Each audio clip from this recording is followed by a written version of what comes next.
Folks, as we get settled in, we'll remind you again to please silence your cell phones. Please refrain from shooting any video, including cell phone video. When we call on you for a question, please give us a moment to get a microphone in front of you. We have head coach John Cook. Our student athletes are Harper Murray, Lexi Rodriguez, and Bekka Allick. And Coach, if we may have your opening thoughts, please. Texas played great. They had a level of serving we haven't seen all year, and that really impacted us and our momentum and our confidence. And then they just everything started going their way, and they got all the momentum, and we could never get it back. So great job by them, great job by their players. You know, I'm very proud of our team for getting here. No seniors, and we've had a heck of a year. One of the greatest seasons we've ever had in Nebraska this year. And so this match isn't going to define that and what we've accomplished this year, but hopefully it'll motivate us for another run and get back here in 2024. And your questions. Go here. Leo Haggerty, Amped Up Sports. Coach, it looked like Texas, it wasn't a power game, it was more a finesse game at the net. Would you say that's a correct statement? No. They mix it up a lot. So they hit, they throw, they roll shot, but there was a lot of out of system on their side as well. We just gave up too many points passing, but their serving was not finesse. They were really serving tough and low air. It was impressive. Not sure I've ever seen it. Well, I saw them do that to Wisconsin and do it to Stanford, so they're on a roll right now. In the first row here, please. Lexi, what was the toughest thing about their service game? And when someone's on a roll like that, what do you try to do defensively? I would say the toughest thing was just they were able to mix up depths. They were hitting us deep and dropping some short, and they just had lots of movement on it, which made it tough for us passers. And I think when they're going on a run, we're just trying to get one side out, just try and get a ball high in the middle and run our offense from there. But with tough serves like that, it can be tough sometimes. Go to the second row there, please. John, the big serve, the 10-point serving run that Texas had in the second set, as a coach, is that helpless? Is that frustrating? What's that moment like for you? It's very helpless. It's just, you're hoping they'll miss one, or, but it just really takes away all of our rhythm and confidence when somebody can do that. And I've seen it when we've done it to other teams. And so it's, it's tough. There's not much you can do. Good to give you a football analogy since you like those. It's like it's fourth quarter, and they're just running the ball. You know they're going to run it, and you can't stop them. That's what it feels like, and they just go down the field, and that's what Texas did. Go to the first row, please. For all the players, and ladies, this is the last place you want to be, I know that, but starting with Harper, how long is it going to take to get this one out of your system?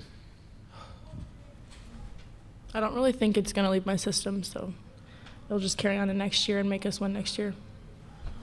I would agree with that. This is the second time I've lost a national championship, and first one still is with me, so this will stick with me throughout the next year. Yeah, this isn't going away.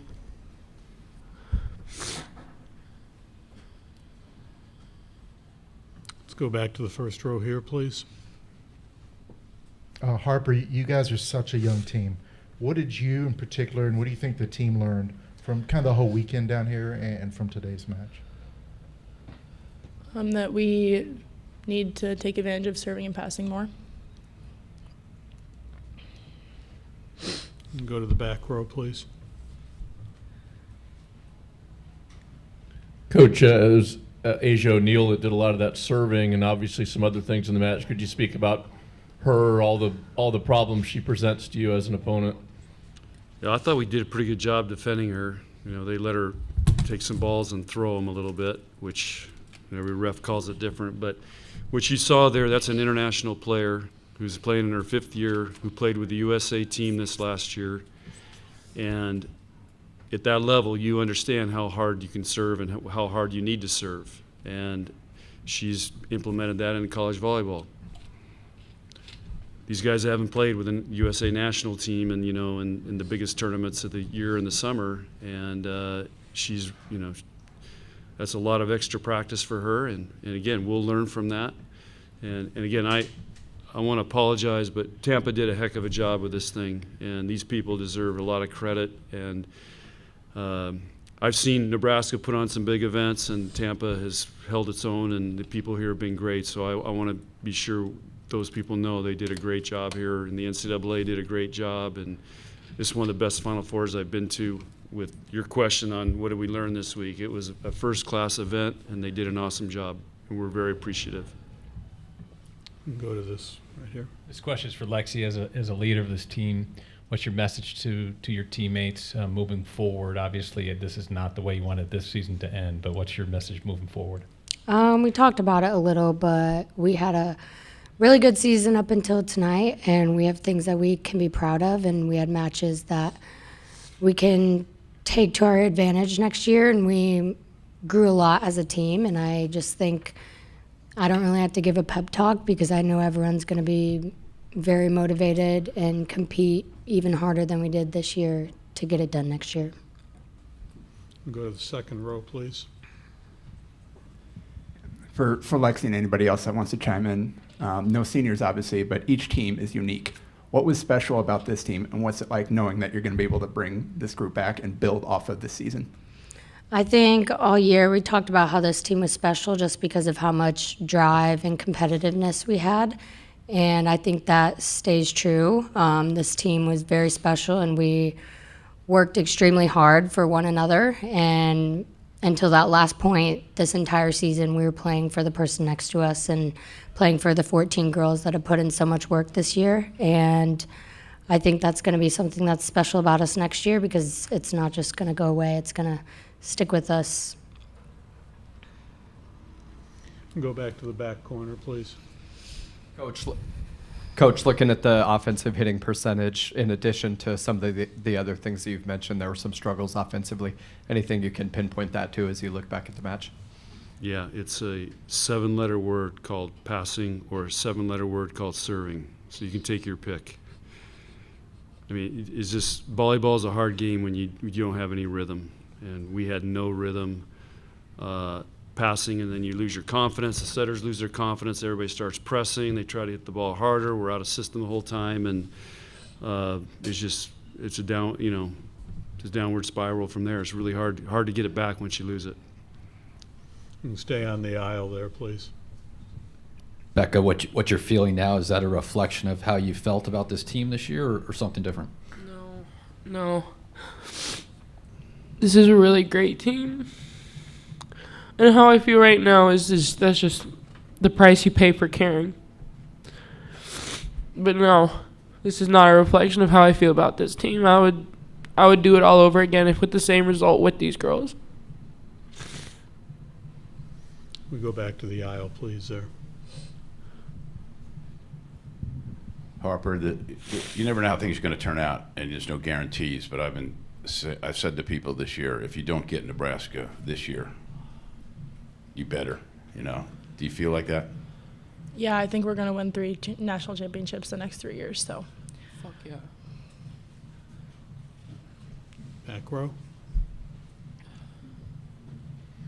Coach, the momentum in volleyball, obviously in matches, is so big, but even the momentum of a few weeks. I mean, Texas was 1 point away from being eliminated in the region semifinals. Then they end up winning it. What happened? What did they use to kind of propel themselves into this? I'll tell you exactly, and I'll go back to 2017. We're playing Penn State in the semis, and Penn State has match point, and the setter and middle trip to win it and fall down. We come back and win the match, and then you think you're invincible. You think it's destiny, it's ours, and I think Texas experienced that. And I watched that match. I mean, they shouldn't have won it. Tennessee should have won that match. And when you go through something like that, I remember in 2000, same thing. We were Back then it was side-out scoring. Do I need to explain that for some of you guys, what side-out scoring is? But we're down 2-1, 14, or back then it was 14-10 in the fourth. So they have match point. We're down 14-10, and we find a way to come back and win that. And then we went on and won the whole thing. So sometimes you go through those matches that give you that whatever extra thing is, like, hey, there doesn't matter what happens, we're not losing. And we've had some of those, but we've been playing really well. We played one of our best matches of the year in the semis, which was great for this group on this big a stage. But I think that was the difference maker for Texas. First row. Coach, with the explosion of women's volleyball, if I'm a network, I'm doing like the basketball's doing, getting 4 teams together, 8 teams together, going to Maui or that before the season starts. You think that may happen? No. The reason is basketball is a 2-semester sport, so they have time to do that. We basically have 4 weeks and we're in conference. We don't have time to fly all over and do all that, unless they want to change the schedule. But I don't think that's going to happen. So I don't think you're going to see that. No. To the aisle. John, in what ways has Texas set the bar that you and other teams have to match now? I got to think about that, but you look at tonight's match. I mean, they've got half their starting team are transfers. They're all 4th and 5th year players, except for Ella, the setter, who did a great job. So they've got, that's how they've been building their teams. That's how they built last year's team. I like what we're doing. I like recruiting kids and trying to make them be great. Anything further for Coach and our student athletes? Thank you very much. Okay, thanks.